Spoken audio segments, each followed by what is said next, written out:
Pag-uusapan pa natin ang paggawa ng asin tibuok kasama si Mobile Journal Ivan Tarinque. Eh, syempre, wala kang dala, no?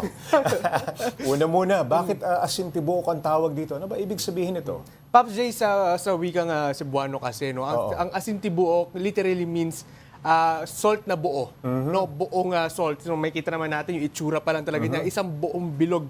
No? Pinagkakamalan nga siya, Pops J, internationally na dinosaur egg. Yun ang tawag Yun niya ang actually. tawag internationally, Pops J. So, yun, gaya ganun yung tawag sa kanya is asin tibuok is dahil isa siyang buong salt. Ivan, ano ba ang kaibahan ng paggawa ng asin tibuok sa traditional na asin?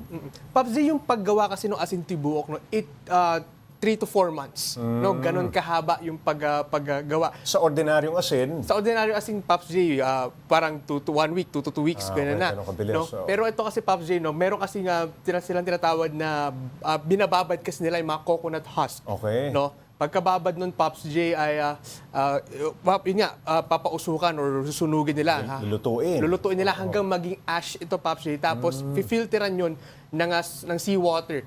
No, so doon daw lumalabas yung salt, yung lasa Oo. ng asin tibuok. So doon daw nag-level up yung asin na ito, Pops J. Ivan, pagdating naman sa lasa, dahil di natin matitikman smoky camo ang lasa nito kumpara sa normal na asin. Saan ba ginagamit yan madalas? Pops At J, sino ang mga gumagamit niyan? Pops J, usually no, sa mga high-end restaurant, maraming gumagamit na ito. Okay, No? okay. So usually ginagamit nila ito as finishing salt. No, pang top dun sa Kanilang, finished dish. Okay. No, pero usually din, Pops, pwede rin naman daw to gamitin as your normal salt kung paano mo gagamitin. Kakain ako ng balot, pwede ko bang gamitin ang asin tibuok? Actually, Pops J, pwede naman, no? Kaso mahal. Kaso mahal, Pops J, no? Yung isang asin tibuok kasi, Pops J, nasa 800 pesos siya. Yung isang bilog na yun. Yung isang bilog na yun, Pops J. Pero ang sabi naman, yung isang bilog naman na yun, kayang tumagal ng 1 to 1.5 years. No, hindi mo siya mauubos na isang buwan lang.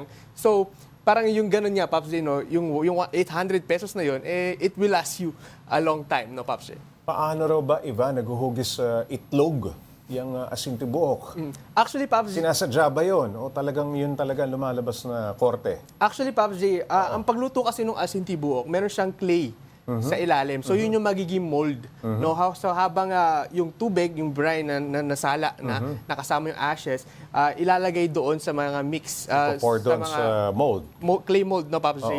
Hanggang sa, kasi mag-evaporate yung liquid, hanggang sa paulit-ulit, repeated process to, no, Pops J? Okay. So, umatagal yung process na to ng 8 hours sa isang araw para Wow. lang Oo. mabuo itong 200 pieces, no, isang batch ng asin tibuok. Ganun pala kasalimuot yun. Yung coconut husk, kailangan ibabad pa. Nagkakaroon ba ng problema?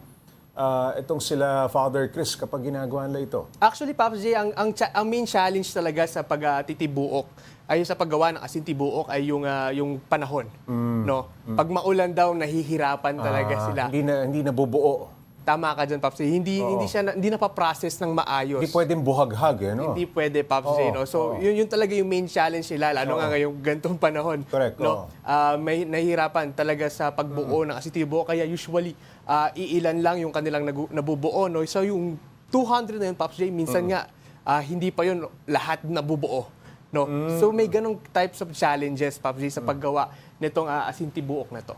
Dahil bilang na lang ang gumagawa nitong asin tibuok, no, dito sa ating bansa, may mga tinuturuan ba sila Father Chris para maipagpatuloy ang ganitong tradisyon?